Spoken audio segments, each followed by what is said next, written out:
ஆழ்வார் ஆச்சாரியர்கள் ஸ்ரீ தேசியன் திருவடிகளே சரணம்.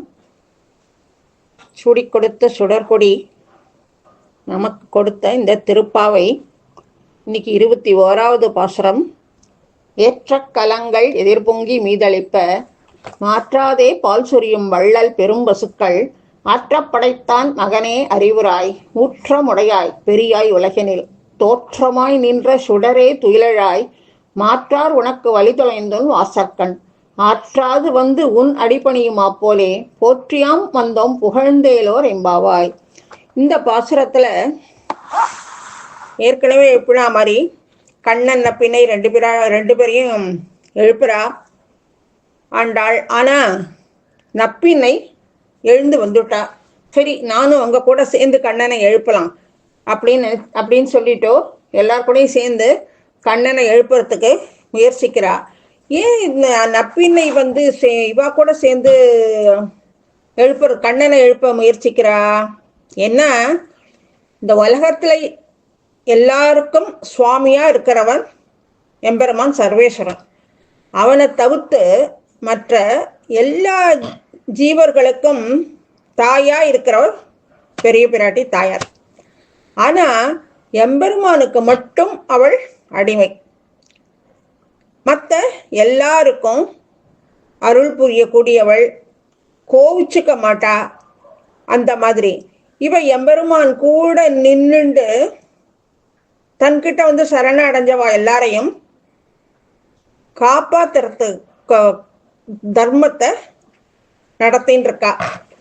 ஆனா எம்பெருமான் சில சமயத்துல தண்டிச்சுடுவான். ஏன்னா ஒரு தகப்பன் குழந்தைகளை திருத்துறது உலக வழக்கு தானே. அதனால அவன் தண்டிப்பான். அந்த தண்டிச்சுடாம இருக்கணும் அப்படின்னுட்டோ எல்லாருக்கும் தாயா இருந்துண்டு எம்பெருமான் குற்றத்தை பார்த்தாலும் அதை பார்க்காதீங்கோ, உலகத்துல யாருதான் தப்பு பண்ணாதவா, அதனால இந்த குழந்தைய ஏத்துக்கோங்கோ நீங்க அப்படின்னு சொல்லிட்டோ எம்பெருமான திருத்தி எம்பெருமான் ஜீவர்களை திருத்தி பணி கொண்டுக்கிறதுக்கு புருஷகாரம் பண்ணுவாள் தாயார்.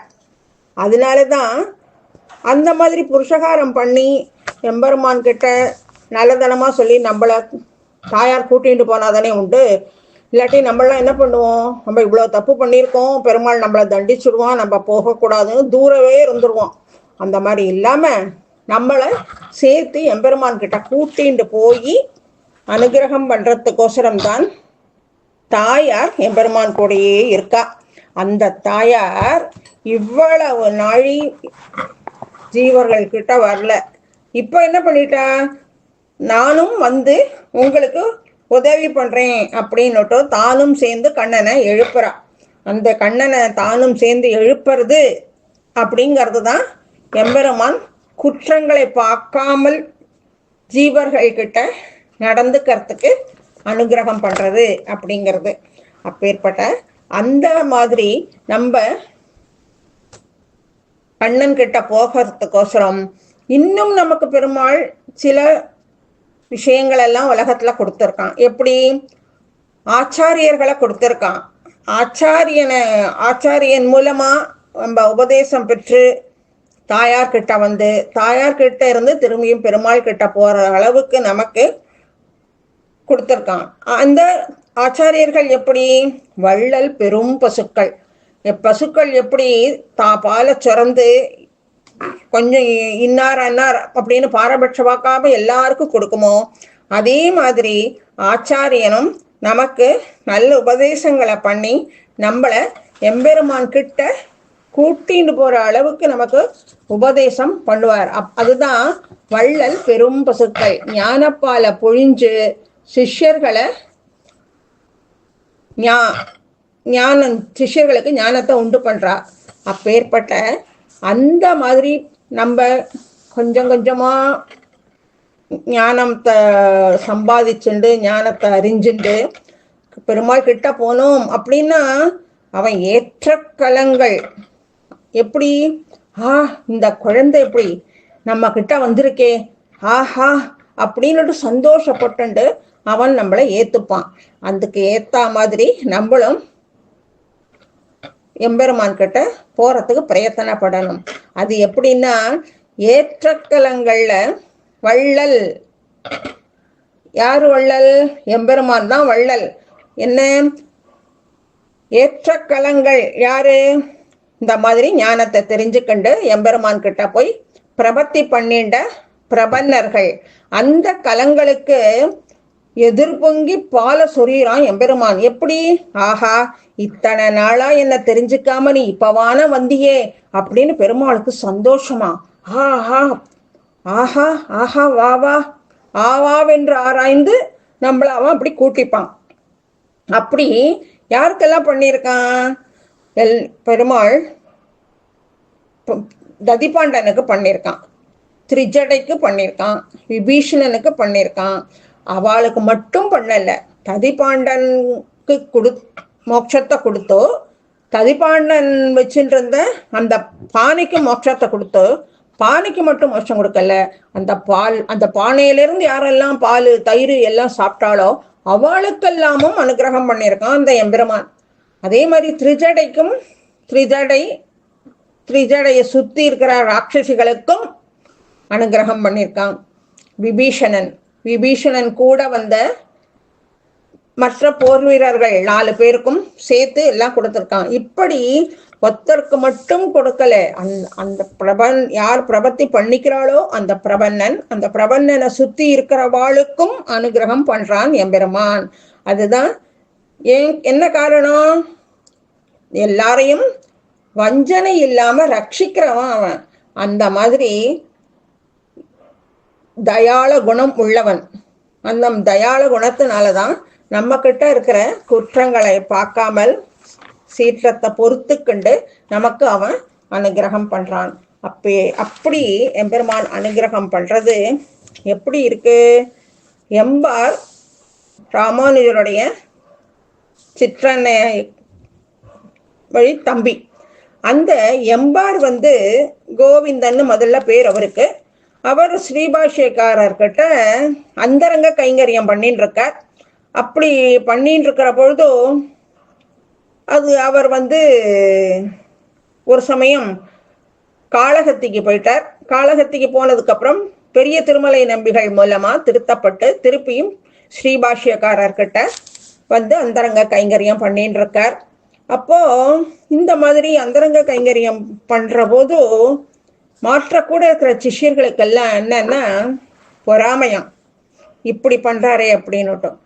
ராமானுஜரும் அவர்கிட்ட இன்னும் சிஷ்ய தன்மையில ஆச்சாரியர் சிஷ்ய பாவனையில இவா 2 பேரும் கொஞ்சம் நெருங்கி இருக்கிறது கூட இருக்கிறவாளுக்கு பொறுக்கலை. உடனே ராமானுஜர் என்ன பண்ணினார், ஒரு சின்ன ஊசியை கொடுத்து ஒரு இருட்டு அறையில போட்டுட்டு வர சொன்னார். சரின்னு அதுக்கப்புறம் இந்த பொறாமையா இருக்கிற சிஷ்யர்களை கூப்பிட்டு அந்த ஊசியை போய் எடுத்துட்டு வான்னு சொல்லியிருக்கார். அவளுக்கு அந்த ஊசி இருக்கிற இடம் தெரியல, ஏன்னா இருட்டு அறை, அந்த இருட்டுல அவளுக்கு தெரியல. அதுக்கப்புறம் எம்பாரை கூப்பிட்டு அந்த ஊசியை போய் எடுத்துட்டு வானார். எம்பாரும் போய் அதை எடுத்துன்னு வந்துட்டார். நீ எப்படி எடுத்துன்னு வந்த, அவளால எடுக்க முடியலையே அப்படின்னு ராமானுஜர் கேட்டிருக்கார். அதான் ஸ்ரீபாஷ்யக்காரர் கேட்டிருக்கார்.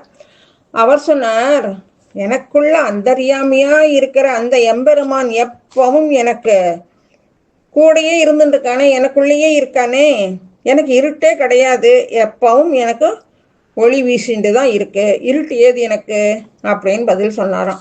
அதை கேட்ட உடனே அந்த பொறாமப்பட்டவா எல்லாரும் அப்படியே புரிஞ்சுட்டாங்க. ஓ, இந்த அளவுக்கு மனசுல ஆச்சாரியரையும் பெருமாளையும் நினைச்சுட்டு இருக்கிறதுனால அவருக்கு மட்டும் எப்பவும் அவருடைய மனசு விசாலமா இருந்துருக்கு, இருட்டு இல்லாம ஒளி வீசின்னு இருக்கு, நமக்கு அப்படி இல்லை, அதனால நம்ம தப்பு பண்ணிட்டோம் அப்படின்னு அவள்லாம் உணர்ந்தாளாம். அந்த மாதிரி எம்பெருமானும் நமக்கு ஆச்சாரியன் முக்கியன்னு எல்லாத்தையும் கொடுக்கிறார். அந்த ஞானத்தை பெற்றுதான் நம்மளும் பெருமாள் கிட்ட போகணும். அதாவது தகுந்த சத் பாத்திரர் அப்படின்னா தகுந்த சீடர்களுக்கு ஞானத்தெல்லாம் கொடுத்து அவளுக்கும் நல்ல உபதேசங்களை பண்ணி வஞ்சனை இல்லாம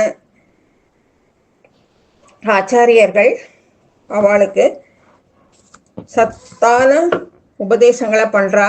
இப்படி அவ பண்றதுக்கு காரணமுமே அப்பனே நீதானே இந்த சம்பிரதாயம் நிலைச்சு நிக்கணும்னு சொல்லிட்டு ஆச்சாரியர்களை நீதானே உண்டு பண்ணின.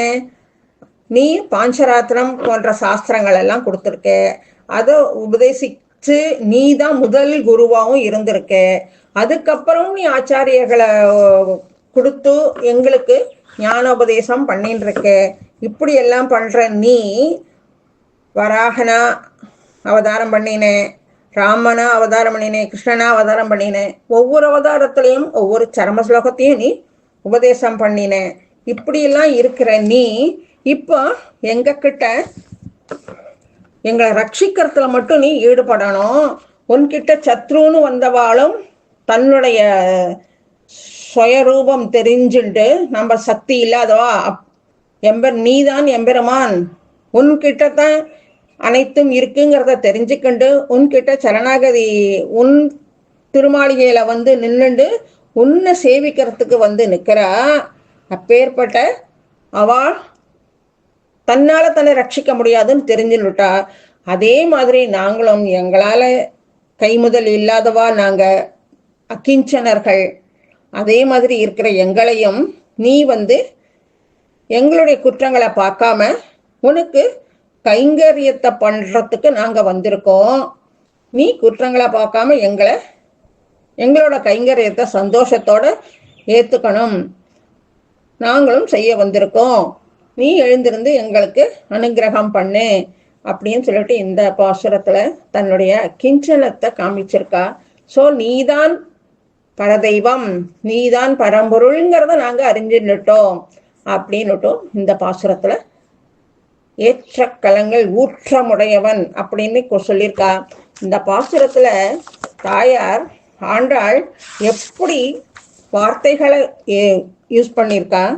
ஏற்ற, மாற்ற, ஆற்ற, ஊற்ற, தோற்ற, மாற்ற, ஆற்ற, போற்றி இப்படின்னு அப்படியே ரசமான வார்த்தைகளை கொடுத்து நமக்கு அனுகிரகம் பண்ணியிருக்கா.